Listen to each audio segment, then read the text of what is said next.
Bounce for me, bounce for you. What the hell wrong with demons? I got my moves. We got the next team, you know. We got the next team, you know. Yeah. Right now in the comments, tell me what you see different about my video. Right now. Stop, pause the video and tell me what you see different. Matter of fact, you ain't even got to pause the video. Just tell me what you see different. And for my new subscribers, go ahead and hit that like button and make that button turn blue. Punch that like button. And for my day ones, go ahead and make that like button turn blue for me, man. And today, man, we got Houston on the map. Hey, man, throw up your H right now. Hey, throw up the H's in the comments. Throw up the H's in the comments right now if you from Houston. That's how we gonna start this out. But man, look, with no further ado, we finna go on here. Oh, I forgot my intro. JTG back in the building. Now that I'm back in the building, y'all already know, man, we can go ahead and get to the video. We're gonna get this video started right now. Houston, one of the fastest growing cities in the nation. Yeah. Lots of people are moving to Texas, and of all Texas cities, Houston is the place they're moving to the most. Cause look, bro, it is moving fast, so fast that it's so much traffic. That's why you do not need to move to Houston. If you move to Houston, there will be so much traffic, bro. I'm telling you right now. Currently, Space City is the fourth biggest city in all of America. And just last year alone, 125,000 people moved here. That's a lot. Yes, it is. Houston has a great culture and museums and great universities and all. Facts. And as Houston has grown, many of the former crummy areas of town are being gentrified, literally raised and rebuilt to make room for newer homes and more successful professionals and their families. But there's many parts of town which are terrible, particularly on the city's south and east sides, fringes which have not yet been revitalized and improved. Today, we're going to go over some bad areas of Houston, the places where you're more likely to get robbed, shot, or live in poverty. These are the parts of town where you don't want to live or even visit. Let's begin our look at the worst hoods in the H. G. Where he going first? H. G. Hey man, if you came this far, hit the like button right now. If you from Houston, hit that like button. We began our tour of Houston's worst hoods in the neighborhood of near Northside, a neighborhood of about 26,000 people, mostly of Hispanic descent. The median household income here is about $35,000, despite being in such proximity to downtown proper. Facts. Shopping-wise, it's a dead zone here. There's really not even any fast food. Now, crime isn't as bad as we'll see later in the video, but it's certainly high. You'll hear gunshots at night about once a week. It's very blighted, uninspiring, and uninteresting, especially the area near Hardy and Elysian. Now, they're working on getting this neighborhood up and running. The goal is to improve things by cleaning the place up and enforcing crime more. And one sorta leading news organization said near Northside is poised to become the next leading hub for gentrification in the Houston area. Yay! Ain't no yay. Moving on, we come to the Westwood portion of the A-Leaf neighborhood, aka A-Leaf Westwood, which is west of Beltway 8 and south of West Park Tollway. A-Leaf proper is about 100,000 people large, but a small part of A-Leaf, Westwood, has about 800 homes. We going down. This is a bad place. Hey, for real. Only about 9% of the population here owns a home, despite the fact that you can buy an apartment here for $55,000. Right here because you know, if you know. If you stay out here in Houston, like in A-Leaf area, it's like the apartments are so crowded. It's like everything is so close in A-Leaf. More down, it's like down south on the south side. It's more crowded. Everything's more put together.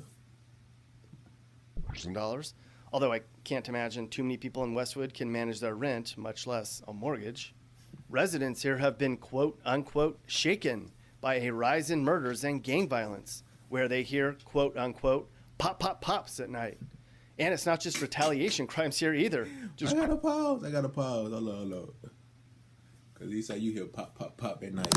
And that's facts. That is facts. If you stay in Houston in the hood, depending on what part and where, bro, you gonna hear gunshots at night. If I'm cap, tell me I'm cap in the comments. Right now. A while ago at 3 a.m. one day, two men with masks killed an innocent man who was just washing his car. What the? We've been seeing a lot more violent crimes, robberies. We see a lot of gang activity. They're posting videos of themselves, basically marking their territory, one resident said. Somebody up the street was standing outside and he got shot by a gang.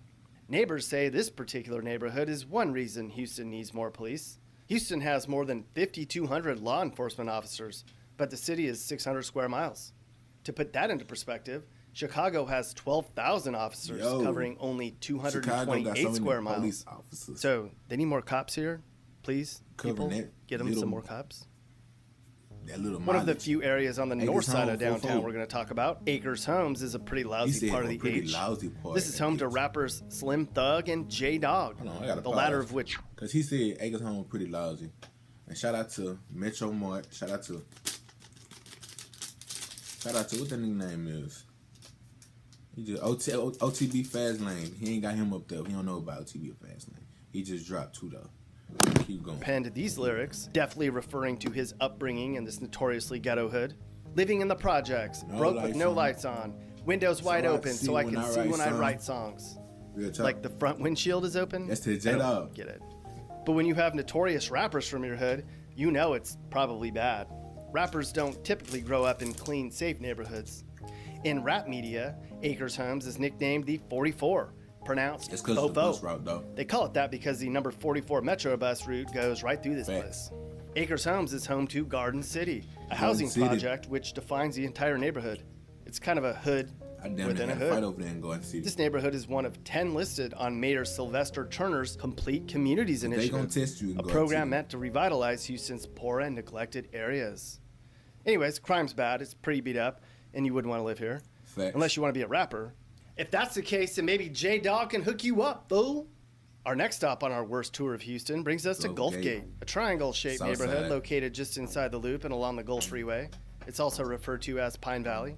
Gulfgate's an economically depressed area where jerks break into cars and businesses at a high rate. Sometimes, if you're driving through this neighborhood along Grish Road, cops will stop you and ask you, "What are you doing? Are you looking for trouble or are you lost?" He a little bit right. There's a reason you can buy a home here for under $100,000, and those are the nice ones. The Gulfgate Mall is somewhat unimpressive and a draw for crime. You know what? Let's call somebody at the mall and ask them how bad it is in Gulfgate. Man from call the mall. Hello, thank you for calling. Speaking of, can I help you today? Hi there, my name is Nick and I'm doing a YouTube video on the worst neighborhoods in Houston, and Gulfgate ranks really high, and I'm wondering if that's true or not. Honey, we don't know anything about that, and we're not allowed to answer those questions. Exactly. But you have a great day. Why would they put themselves out like that? Yeah, it sounds rough. I don't blame her for wanting to leave. Our next stop is at the Track, aka the Red Light District, where there's a lot of nefarious, illegal people doing some really bad things. This is an area where people go for drugs, trouble, and to find dates. This area is only about a half mile across. Because, like, if you know, if you hear anything about this and that, it ain't nothing good if you hear this and that. That's what I heard, basically. Most of the things I heard on this and that is nothing good. But, yeah. It's about a dozen miles from downtown proper. The worst part of this area is near Bessonette Street, along a 1-mile stretch between the Southeast Freeway and Beltway 8, known for its diverse immigrant population and the dense concentration of small businesses and restaurants that cater to them. The Track is notorious for its high crime rate. It's an area where business owners who complain about crime or who narc on people get bullet holes in their store windows. Officials have spent a lot of time trying to curb the illegal crimes and violence here, and it's improved a little bit, but this teeny little section of Southwest Houston is a magnet for people who want to do something bad. We're now going to go to East Houston, and we're in Houston's Greater Fifth Ward, an area bounded by Buffalo Bayou, Jensen Drive, Liberty Road, and Lockwood. Facts. Now, this part of town is po to the ore. The last time it was measured... Because look, he said that place is poor. I'm pausing right here. He said Fifth Ward is poor. I feel like he kind of right, but it's like the houses in Fifth Ward is like so old, it just look poor as hell. But the insides be looking good, though. The insides be looking good. But most of the houses in Fifth Ward be looking all raggedy and so close together. Little property room. But, yeah. The median annual income was $8,900 a year. A whopping 62% of residents lived in poverty, and just about every single school kid in the neighborhood had to get free lunch. So obviously, a lot of people in this neighborhood are working part-time minimum wage jobs. You can buy a home here for $37,000, which is like hardly anything. You'd have to mow it, though, I suppose. Economically, it's changed a little bit here, but the place is still filled with empty lots and abandoned buildings. It's a lot of dingy small businesses and cheerless liquor stores. There's a couple Burger Kings in the area, but you will definitely not find a Target or even a Fiesta anywhere close by. This is also an area with a high concentration of felons. He said it's high concentrated with felons if you avoid. Yo, that's facts though. That's facts because like it's a whole bunch of people that hit licks. You feel me? Got a whole bunch of aggravated robberies, aggravated, a whole bunch of ags in Fifth And I bullshit you not. Oh, it's a whole bunch of ags.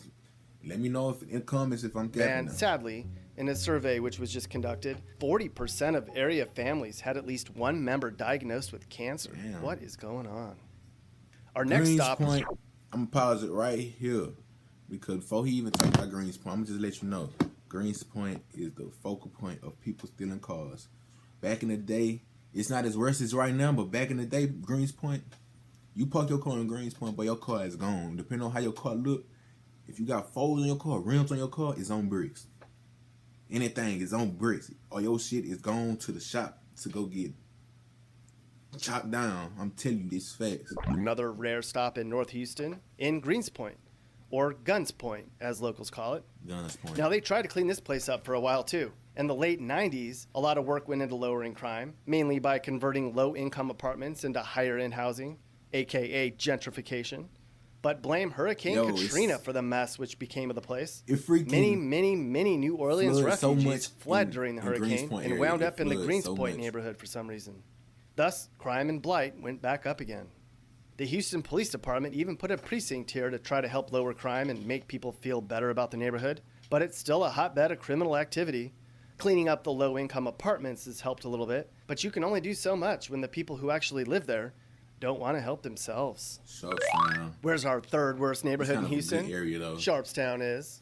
It's in southwest Houston.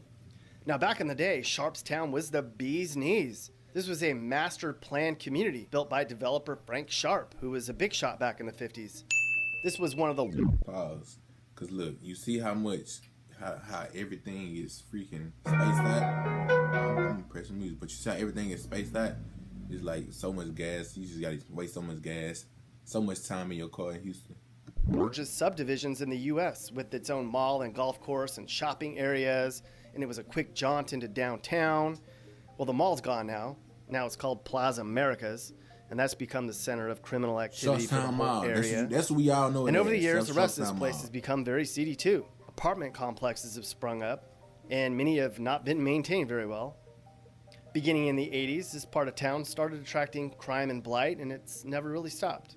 Large roads like South Gesner and Beechnut look rough, and as the neighborhood continued to get worse, both in terms of crime and blight, working folks have moved away. And now, Sharpstown is a stopping off point for poor minorities who haven't really helped lower the crime or clean the place up at all. Third Ward. Next Third up Ward is like Houston's Fifth Ward. historical Third Ward. This is a broad region in the southeast part of town, known for stately mansions, the University of Houston, and Texas Southern University. The worst part of the Third Ward is a neighborhood near the intersection of Dowling and McGowan Streets. Believe it or not, but this is the 15th most dangerous neighborhood in the nation, an area with lower wage earners. That's facts, bro. Third Ward is stay shootings in Third Ward, stay anything and everything goes down in Third Ward almost, bro. I'm telling you right now. There's a high concentration of low-rent studio apartments. If you live here for an entire year, there's a 1 out of 13 chance you'll be the victim of a crime. Yo. It's not uncommon for students living on campus at the University of Houston or Texas Southern to get notices about crimes that have happened in the area. And the public schools here are some of the most poorly rated in the Houston ISD. It's depending on who you hang out with. Where's the worst part of Houston? Sunnyside is, especially after dark. In case you didn't know, it's on the south end of town, outside the loop between MLK and 288. The crime rate here is really high, and residents have a 1 in 11 chance of being the victim of a property crime. To be quite clear, this is the 6th most dangerous neighborhood in the entire country. One former Sunnyside resident wasn't shocked to hear his old neighborhood is such a terrible place, perhaps the worst place in the entire state. It's a reality that I face every day coming here to visit my mother, he said. A lot of the original gangsters have changed their ways since the old days, and now we're the protectors of the neighborhood. Now they're concerned that some of the older folks could get hurt because the young gangsters are ruthless. These young guys are talented. I see them playing hoops, but they have no destination. I don't believe that they believe that they're ever going to get out of Sunnyside. They have no hope and they have no ambition. And that is just sad. What a sad, sad place. What else is missing here? Whataburgers are. This part of Houston is a big fat Just 'cause they gonna Whataburger rob it. black They gonna hole. rob it. I can only imagine Look. what went on here during Hurricane Harvey. Okay, so that's it. The worst Hey, we're hoods in gonna end this Houston. video right here, The man. pla- Y'all hit that like button. Y'all subscribe. But y'all tell me if this was cap. Y'all tell me if he was cap in the comments. And all that. Peace out.